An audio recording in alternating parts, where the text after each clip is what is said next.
Une maison trop vaste pour un seul souffle, voilà comment un mythe apprend le silence. Les volets sont clos, la mer respire, l'horloge insiste. Sur les murs, des images d'antan continuent de sourire. Mais la lumière n'appartient plus à la même femme. Brigitte Bardot ne marche plus vers les projecteurs, elle marche dans une pièce où chaque pas réveille un écho. Les unes écrivent « icône », les chuchotements disent « polémique ». Et pourtant, quand la nuit s'installe, il ne reste qu'un fauteuil, un couloir trop long et des refrains qu'on n'ose plus fredonner. On a cru que la gloire protège, qu'elle bâtit des remparts contre les mots trop lourds, la fatigue, les souvenirs qui grattent. La vérité est moins brillante, la gloire est la première à partir. Elle s'éloigne sans prévenir, laissant des pièces froides et un cœur qui compte différemment le temps. Alors surgit une question que personne n'avait posée quand tout brillait. Que devient la femme quand la légende s'obstine à parler à sa place? Ce n'est pas un fracas, c'est une fermeture douce, une porte qui se referme, un rideau qui retombe, un regard qui s'éteint avant la lampe. La légende, portée si haut, devient parfois une cage polybelle, mais close. Et si la trahison la plus profonde n'était pas celle d'un homme, mais celle d'une image qui refuse de rendre la liberté à celle qu'elle a façonnée? Avant ce silence, comment la jeune femme est-elle devenue Bardot et à quel prix?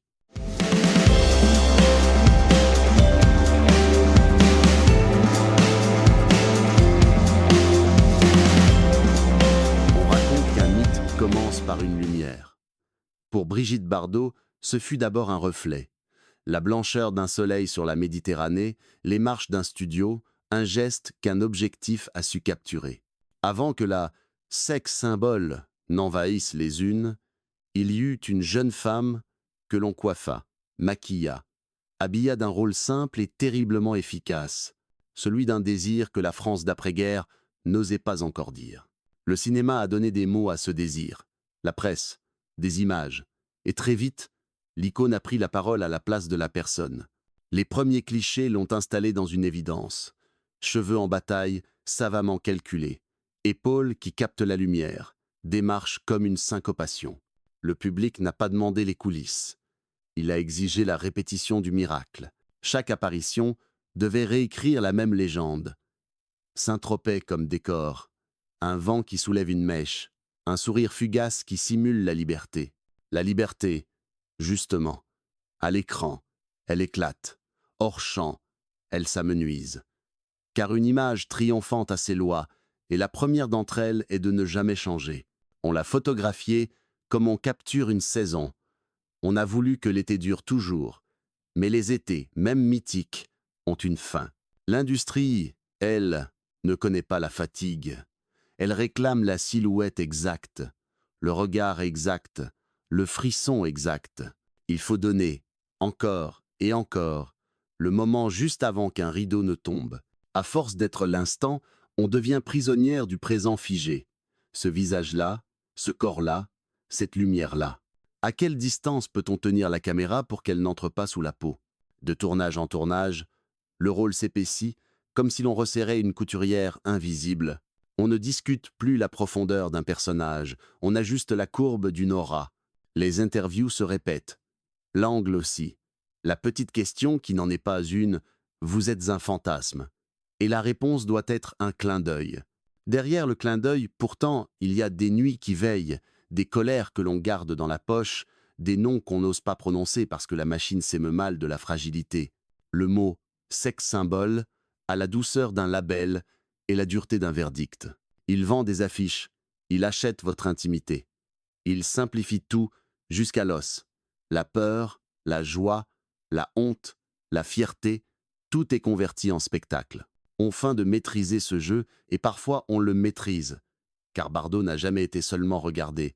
Elle a su aussi regarder le regard qui la fixait, le retourner, le dévier. Elle a imposé des silences, choisi des retraits, abrupts parfois, comme pour rappeler que le corps n'est pas une monnaie infinie.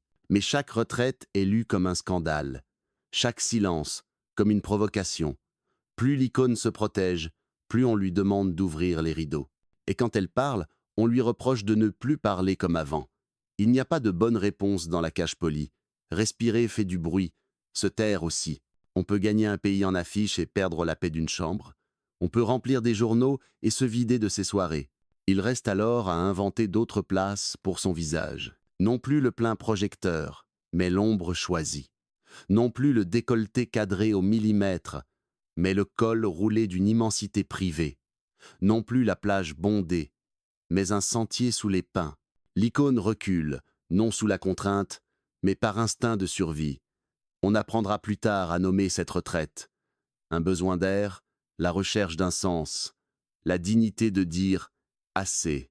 Pourtant, même loin, la légende insiste. Elle franchit les clôtures, elle recompose des histoires avec des silences. Reste la question nue que personne ne pose quand l'affiche brille. Que coûte un mythe à la chair qui le porte? La jeunesse ne vous prépare pas à la facture. Elle vous lance en avant, légère, et l'addition vient après. On croit payer en heures de sommeil, on découvre qu'on paie en mémoire, en regard sur soi, en droit de changer. Et changer, pour une image, c'est un sacrilège.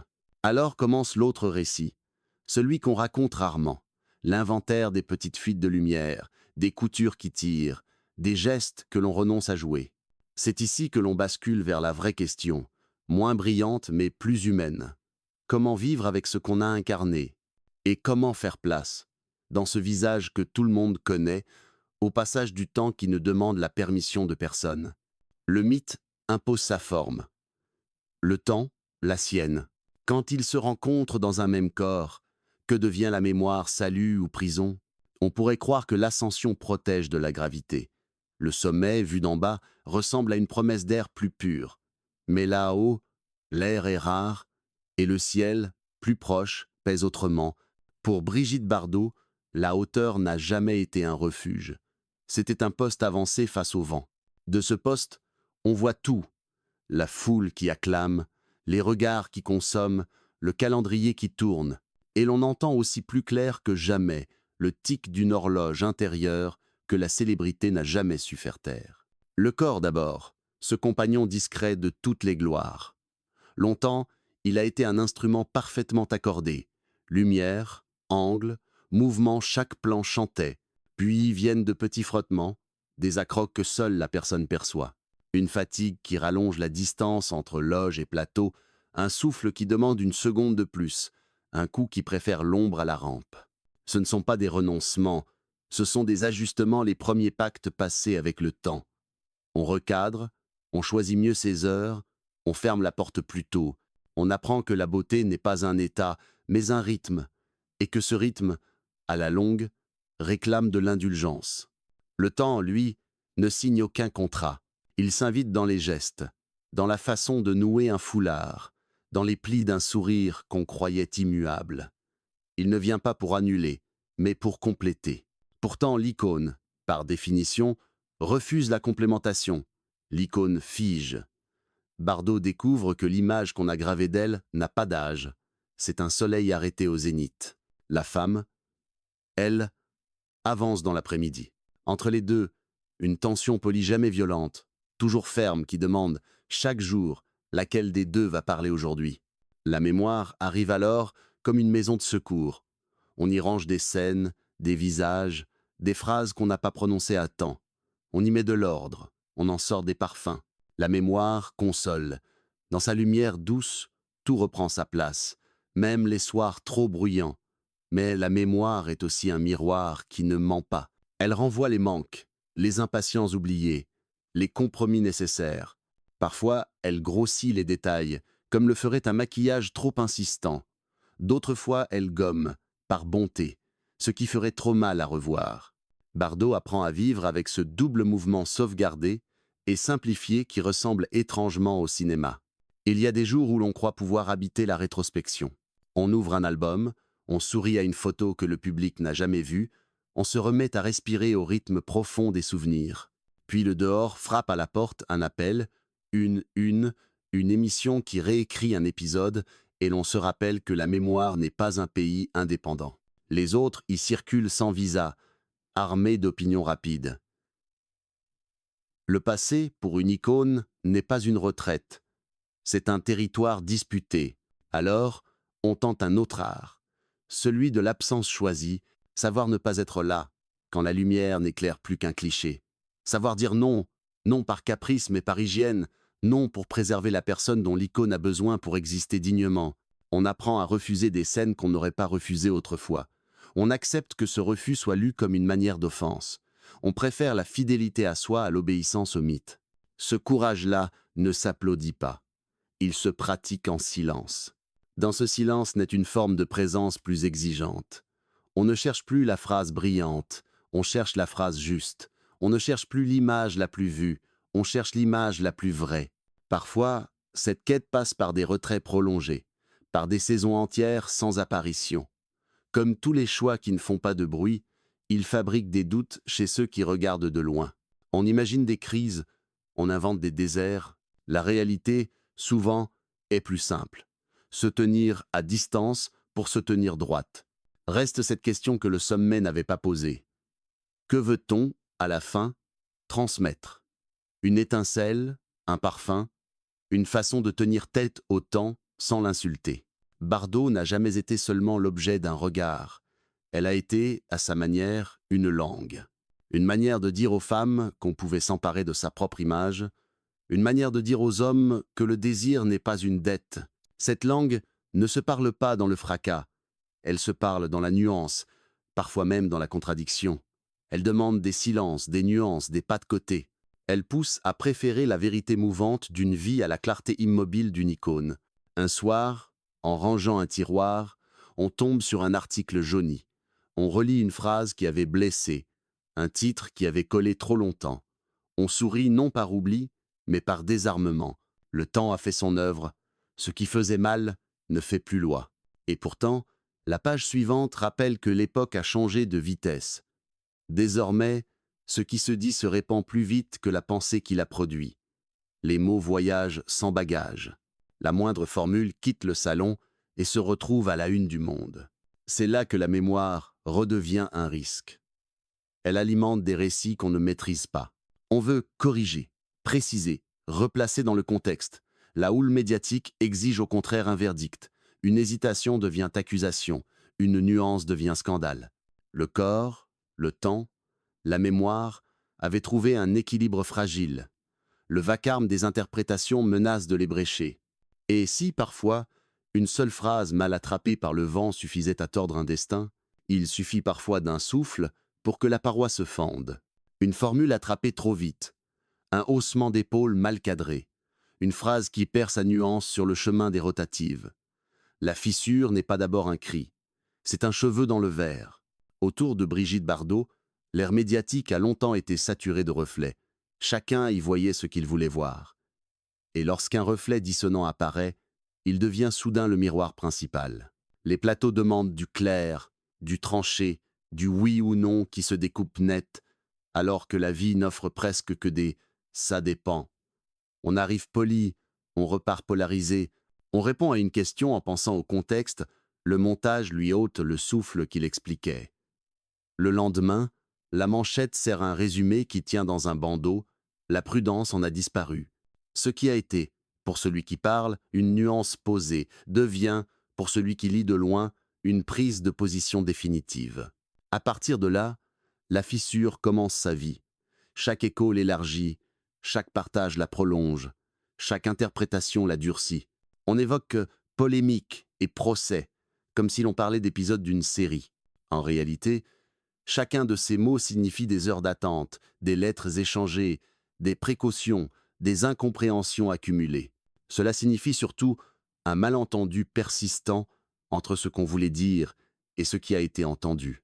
Bardot a toujours été une cible idéale pour les simplifications, trop connue pour être protégée par l'obscurité, trop singulière pour coïncider avec l'image qu'on voulait garder d'elle. Un mot déplacé, on y lit un programme. Un retrait, on y voit un aveu. Un engagement, on le juge à l'aune d'un passé qui ne passe pas. Il y a là une fatigue qui ne fait jamais la une usure sans image spectaculaire. S'expliquer, c'est déjà perdre. Plus on précise, plus on semble s'excuser, plus on détaille, plus on offre de matière à trancher. L'icône n'a pas le droit au brouillon. La moindre rature devient un tableau. Alors on choisit parfois le silence, pas le mutisme hautain, mais le silence qui protège la phrase juste de la rumeur mauvaise. Ce silence, vu de dehors, est pris pour du mépris. Vu de dedans, c'est une hygiène. Dans les couloirs des rédactions, on sait qu'un nom comme Bardot fait cliquer le regard. Il résume une époque, il déclenche une nostalgie, il promet une controverse. L'économie du bruit n'aime pas la complexité. Elle préfère l'affrontement à la nuance, l'excès à l'ellipse. On colle des étiquettes qui ne s'enlèvent plus, et l'on demande ensuite pourquoi la peau est irritée. On aurait voulu qu'elle soit à la fois l'icône inusable des années 60 et la conscience parfaite d'un temps qui change chaque mois. On punit la contradiction, alors que vivre longtemps, c'est précisément traverser des contradictions. Dans ce théâtre, Bardot n'est ni héroïne ni coupable en carton-pâte. Elle est une femme qui vieillit sous microscope. On oublie que les vies privées ont besoin d'ombre pour respirer, et qu'une vie entière racontée au présent subit une justice instantanée. La lenteur, seule capable de replacer une phrase dans une histoire, a déserté les habitudes. Les réseaux raccourcissent les distances, mais aussi la patience. On exige des excuses avant d'avoir posé la question, des condamnations avant d'avoir lu, des absolutions avant d'avoir compris. Et quand l'intéressé cherche le fil juste, on lui reproche de ne pas parler au rythme des notifications. Rien de tout cela n'efface la part de responsabilité. Les mots engagent, les positions dessinent des lignes, mais une biographie est un relief, pas une surface plane. Elle contient des crêtes et des creux, des angles morts et des clairières. Elle contient aussi un droit au changement, ce droit que l'on concède si rarement à ceux qu'on préfère croire immobiles. S'il y a fissure, c'est qu'il y a eu autre chose. Une matière, une densité, qui valait d'être tenue. Une paroi sans vie ne se fissure pas, elle se casse. Or ici, rien ne s'effondre d'un coup, ça craque, ça prévient, ça cherche des renforts. Et pendant que dehors on additionne les titres, dedans il faut continuer de tenir sa journée. Répondre aux appels nécessaires, ignorer ceux qui n'apportent que le tumulte, choisir une promenade au lieu d'une apparition, écrire une lettre au lieu d'un communiqué. C'est un artisanat discret. Ajuster la place de sa voix, refuser la mise en scène qui déforme, accepter quelques malentendus pour sauver quelques vérités. Ce choix n'est pas spectaculaire. Il n'appartient pas au champ du buzz. Mais il dessine une ligne de vie peut être la seule tenable quand le nom propre est devenu un mot public. On dira « elle aurait pu, elle aurait dû ». On dira toujours « l'histoire retiendra autre chose, plus fine et plus résistante ». La tentative obstinée de préserver une personne au cœur d'une légende qui ne cesse de l'absorber. La fissure publique n'aura pas été une chute, mais une frontière neuve là où l'on redevient soi, même si la foule n'applaudit pas. Et si nous entrions maintenant dans une journée précise, celle où le bruit a tout recouvert pour comprendre comment naît une tempête, le matin n'a rien d'exceptionnel, et c'est précisément ce qui va le rendre inoubliable. Une lumière droite, sans humeur. Le premier café, un geste d'habitude, puis un frémissement. Le téléphone vibre, une fois, deux fois, trois, jusqu'à devenir un insecte obstiné contre le bois de la table. On pense d'abord à une erreur d'alarme. On réveille l'écran. Des messages empilés, des appels manqués, un sujet qui se dresse, sans prévenir, comme une vague au-dessus d'un rocher. La veille, on a parlé trop longuement peu, être dans un salon où l'on croyait le monde tenu à distance. On a posé des nuances, on a dit « il faut replacer », on a mis des guillemets sur l'émotion pour la faire passer sans blessure. La conversation a eu sa respiration, ses silences utiles, ses regards qui signifiaient « je vous suis ». Ce matin, il ne reste que des titres. Une phrase désossée de son contexte, une coupe franche qui supprime la charpente. La nuance s'est perdue comme une lettre jamais arrivée. On appelle d'abord l'attaché de presse, la voix posée mais trop rapide. Il va falloir réagir. Réagir à quoi, exactement? Au reflet de la phrase ou à l'interprétation du reflet, puis viennent les demandes. Une matinale réclame un passage court. Une émission d'actualité veut une mise au point. Un site propose un entretien bienveillant, promis. Il y a urgence. L'urgence n'explique jamais pourquoi. On entend déjà, derrière les formules lisses, le cliquetis des rotatives, l'appétit propre du mot Bardot qui attire à lui les regards comme un lampadaire les insectes. Le bruit se coordonne. Il a ses relais. Un chroniqueur fait mine de résumer et déforme. Un autre cite le premier pour se protéger. Un troisième additionne les deux. Les réseaux s'enflamment au présent. On s'indigne avant de comprendre. On condamne avant de vérifier. On sature l'air d'une certitude disponible en 3 secondes. Elle a dit « Elle pense, elle persiste ». Personne ne se parle, tout le monde parle. La grammaire du vacarme est simple. Sujet, verbe, verdict. Dans la maison, l'air change de densité. On tire un rideau par réflexe, non pour se cacher, mais pour retrouver un peu de température humaine. On ouvre une fenêtre dans une pièce qui ne donne sur rien d'autre que le jardin. La mer, au loin, conserve sa mesure. Elle ne s'est pas accélérée. On s'assoit. Face à soi, une pile de photographies anciennes. Sur le dessus, un visage en plein soleil. L'insouciance parfaite d'un après-midi que personne n'avait pensé couper. On soupire. Pas de plainte, un désarmement. On a connu ces jours. On sait leur trajectoire. Le pic, la déformation, l'évidement, la retombée. Reste à choisir la place de sa voix. Un communiqué, trop froid. Une vidéo, trop nue.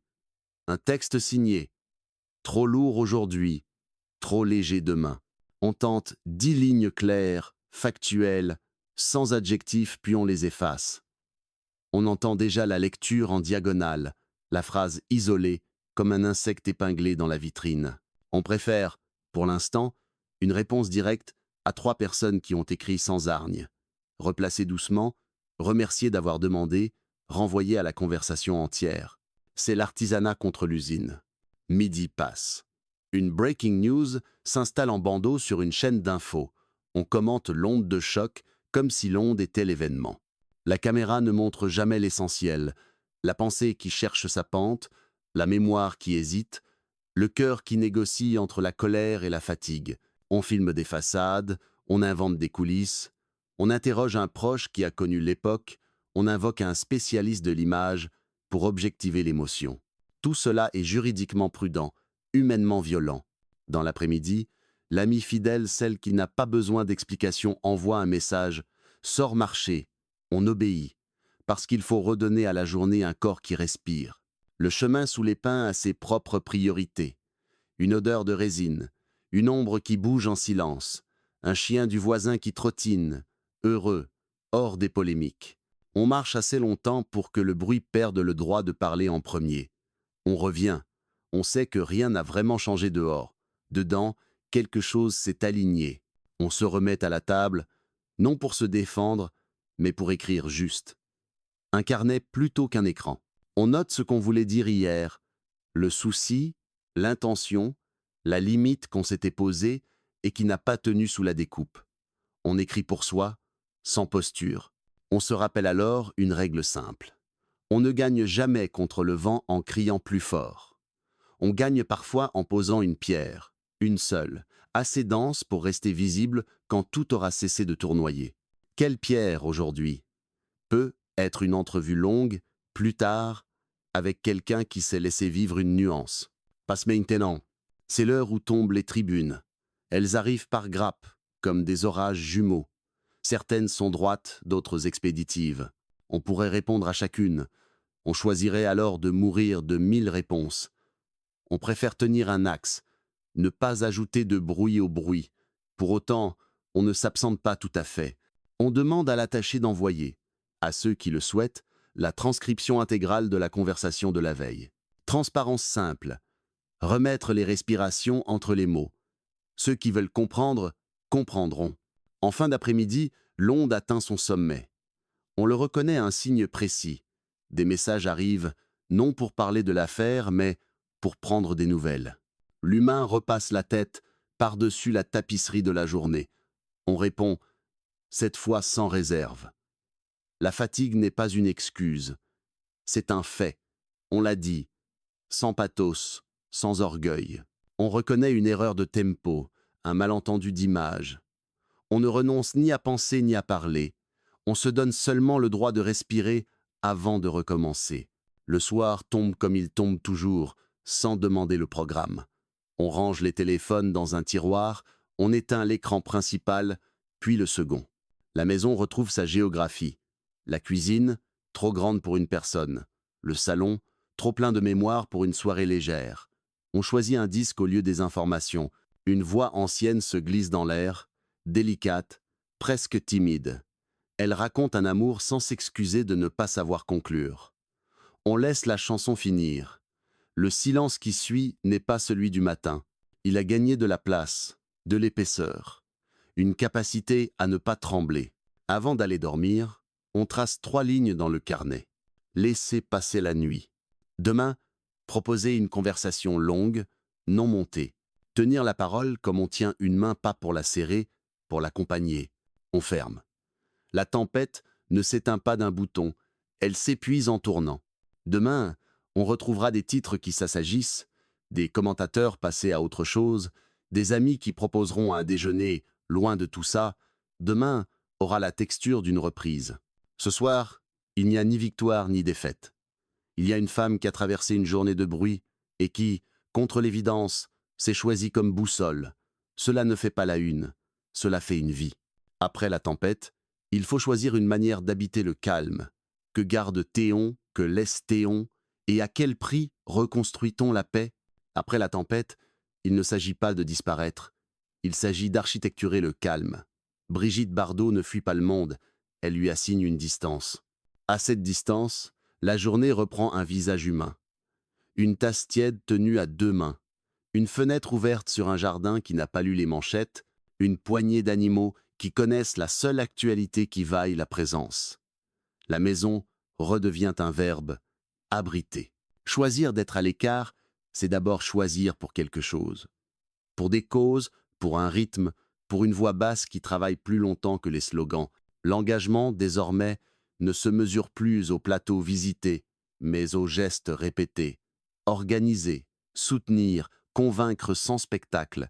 On parle rarement de cette part-là, parce qu'elle se prête mal au récit rapide. Pourtant, c'est là que s'invente une paix active. Sauver ce qui peut l'être. Prendre soin de ce qui dépend de soi. Tenir parole à ceux qui ne parlent pas. Mais la solitude choisie a un prix. Elle ressemble parfois à une porte qu'on ferme sur soi-même. Des invitations restent sans suite. Certaines amitiés, nourries par la vitesse d'autrefois, se fanent dans la lenteur nouvelle. On vous imagine replié, quand vous apprenez seulement à respirer hors des regards. On prête au silence des intentions qu'il n'a pas. Mépris, rancœur, calcul. La vérité est plus simple et plus exigeante. Ne pas alimenter le vacarme, c'est accepter d'être mal comprise. Il faut aussi renoncer à une portion d'influence immédiate. La voix publique, quand elle se tait, perd son droit d'urgence. On ne corrige plus chaque récit qui dévie, on laisse passer non par indifférence, mais par hygiène. À la place, on bâtit des choses lentes, des refuges, des réseaux de soutien, des relais discrets. On écrit des lettres plutôt que des postes. On préfère un dossier solide à une colère brillante. Cette économie du peu n'a rien de spectaculaire. Elle change pourtant le réel à l'échelle des mains. Vivre ainsi demande des rites. Une marche au bord de l'eau, à heure fixe, pour remettre de l'ordre dans la tête. Des lectures qui déplacent la lumière de quelques degrés. Un carnet où l'on note 3 lignes par jour, non pour faire mémoire, mais pour vérifier la direction. Prendre soin devient une grammaire, et le soin revient. On découvre que le temps, qu'on croyait ennemi, devient allié quand on cesse de le provoquer. Il polite les angles, rend à chaque mot sa densité, renvoie au superflu son impatience. Reste la nuit, parfois plus épaisse. Elle apporte ses inventaires, ce qu'on a dit trop fort, ce qu'on n'a pas dit assez, ce qu'on a laissé dire. Il y a des heures où la légende revient frapper à la vitre avec ses images immobiles. On la regarde sans s'y dissoudre. On sait désormais négocier avec elle, prendre l'héritage, refuser l'assignation. On ne sera plus le rôle qu'on a servi. On sera la personne qui, un jour, a commencé à s'en détacher. Ce détachement n'est pas une indifférence à l'art.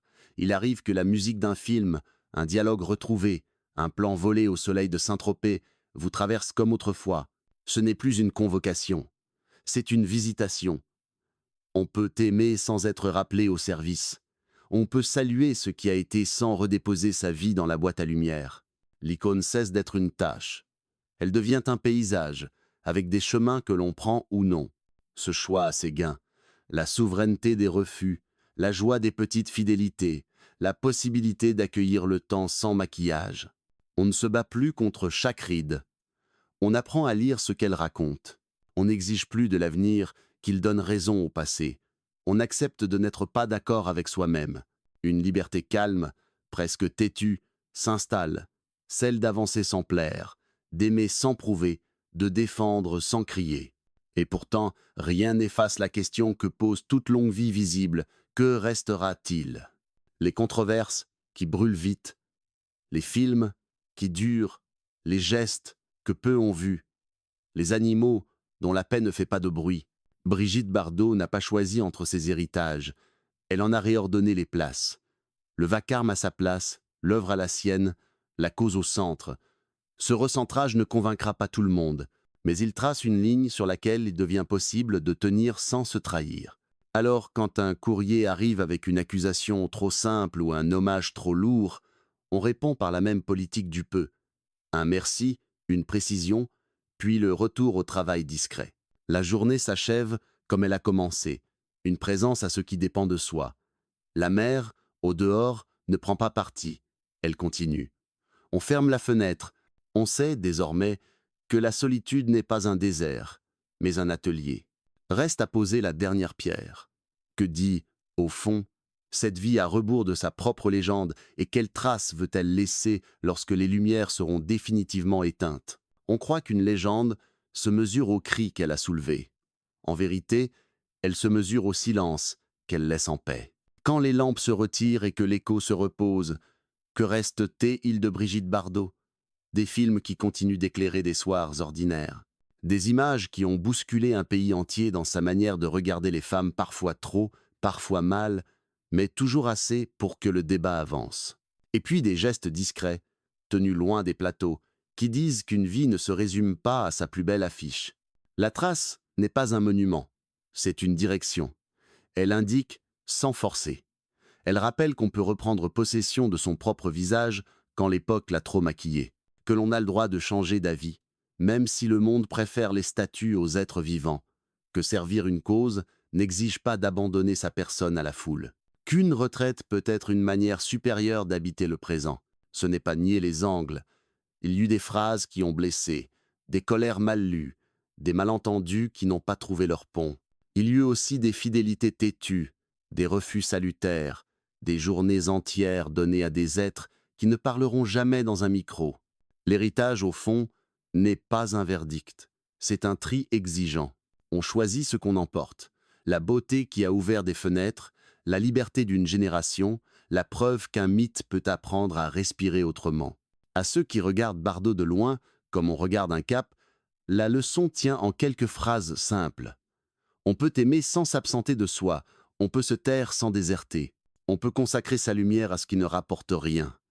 Et l'on peut, même tard, négocier avec l'image qui prétendait tout décider. La gloire passe, la personne demeure si l'on en prend soin. Reste la dernière nuit, celle qui vient pour tous. Elle n'a pas besoin d'être racontée, elle aura la douceur ou l'austérité de la vie qu'on aura patiemment re-rangée. Ce que dit Bardot à rebours de sa propre légende, c'est qu'il n'existe pas de fin spectaculaire à une existence tenue au fil des jours. Il existe des fermetures calmes, des rideaux qui tombent sans colère, parfois un jardin où des animaux continuent d'apprendre la paix à hauteur d'yeux. Alors l'écran se noircit et demeure une invitation. Regardez moins vite, jugez moins fort, laissez aux êtres la place de vieillir sans procès permanent. Et, quand l'icône refait surface sur une photographie trop connue, se souvenir que, derrière l'angle parfait, il y a une femme qui a tenté de rester droite au milieu du vacarme. Dernière image. Une fenêtre entr'ouverte sur la mer, le souffle régulier du large, et ces mots, comme un remerciement, merci d'avoir écouté jusqu'au bout. Le reste, désormais, appartient au calme.